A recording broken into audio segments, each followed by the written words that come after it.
तुम्हाला माहित आहे का, कुत्रा आणि कोंबडी पाळीव कसे झाले? एकेकाळी पक्षी आणि काही प्राणी आकाशात ढगांवर राहत होते. त्यांच्यात एक हुशार कुत्रा आणि एक चंचल कोंबडीही होती. एक दिवस आकाशात खूप थंडी पडली. पक्ष्यांनी कुत्र्याला सांगितलं, पृथ्वीवर जा आणि आग घेऊन ये. कुत्रा खाली गेला, पण तिथे त्याला चविष्ट हाडं दिसली.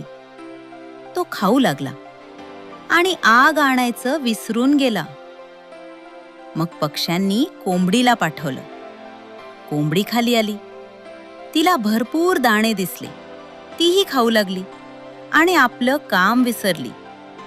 आणि तेव्हापासून कुत्रा आणि कोंबडी माणसाबरोबर पृथ्वीवर पाळीव प्राणी म्हणून राहू लागले.